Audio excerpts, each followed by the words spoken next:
Thank you, Sam, for that kind introduction. And my gratitude to you and Lynn Sonata and the Global Civic Society for inviting me here today.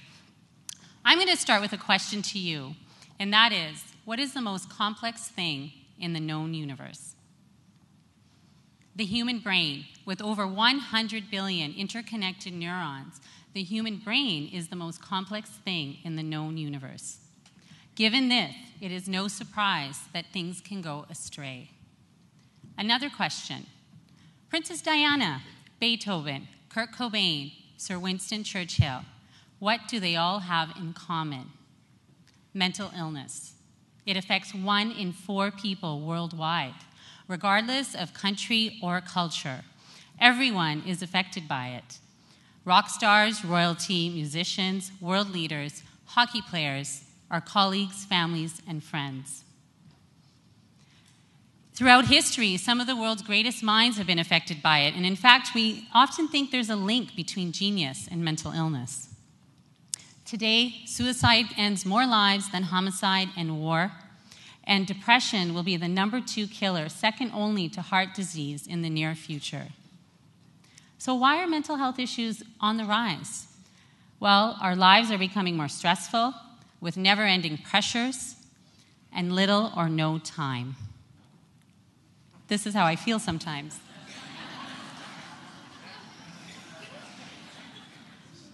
Now, there's good news, and the good news is that there are solutions, and that's what I'd like to leave you with tonight. But first, let me tell you a story of one of my very courageous patients. I can't tell you her first name, but I'm going to call her Jasmine. Jasmine suffered from a condition called obsessive-compulsive disorder, OCD. It runs in her family, and it was triggered when she was a child by strep throat. Now, that's quite uncommon, so if you have a sore throat, please, you don't need to see a psychiatrist. She was paralyzed by this. She spent over 10 hours a day washing her hands, avoiding germs, and obsessing that she might catch some kind of disease. She found temporary relief in drugs and alcohol when she was 18, became severely addicted to cocaine, spent $60,000 on it, she stole from her grandmother, and had a cocaine-induced psychosis. I met her for the first time at the emergency room of Vancouver General Hospital, where she was hallucinating and had a fixed delusion that she had HIV, when of course she didn't. She entered treatment and did quite well, was volunteering with students and met a new guy. She thought he was great. Family loved him. But Jasmine had an uneasy feeling about him, and she dumped him after about 4 weeks. Now, we later found out that he was an actor hired by her dealers to get her back into the drugs. Was that instinct? You might be interested to know that a gut feeling actually originates in the brain, and the body can sense danger without the mind ever knowing why. I encourage Jasmine to tap into that intuition through meditation, and that with therapy for her addiction and medication for her OCD, she now doesn't just survive, she thrives, and she's still looking for that actor. In my 15 years of being a doctor, I truly believe in the treatments, the medications that I prescribe every day. However, I now know that most of what we need to keep us healthy occurs in our daily lives. And whatever your belief system, whoever you believe created the human being, whether it's God, science, Mother Nature, or the universe, consider this, that the things we need to be healthy are built into our natural world, and that we have cues and clues all around us. The truly amazing thing is really something that we all know is true. And that is, we feel most uplifted when we give to each other and to our community. What sages and saints have told us throughout history, we can now see in the human mind, that giving is good for our soul. Oops. Slide.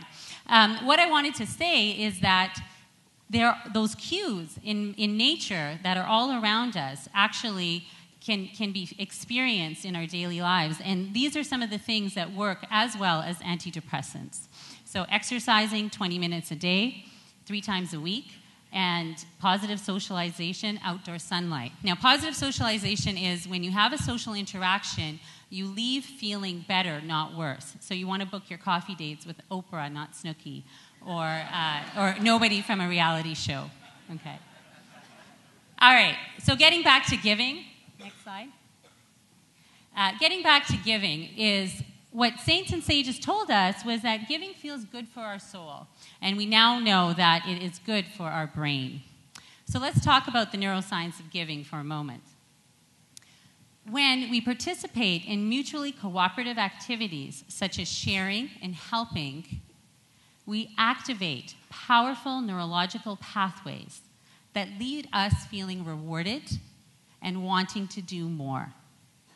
An elegant, perfect neurological feedback loop that helps everyone, connecting the neuron with the soul. This is sophisticated science that has proved a timeless truth, that by giving, we actually have an enhanced sense of well-being. And the neat thing is this process is most energized when we give to the young, our children and our youth. A treatment for women with postpartum depression that's proven to be effective is for them to massage their newborns and to have skin-to-skin contact. Now, these things alone aren't enough to cure the diseases of mental illness. However, we can now fully appreciate that the most complex thing in the known universe, the human brain, not only responds, but literally lights up when we do those simple things, those fundamental and basic things that we intuitively know feel good. Thank you very much for your attention tonight.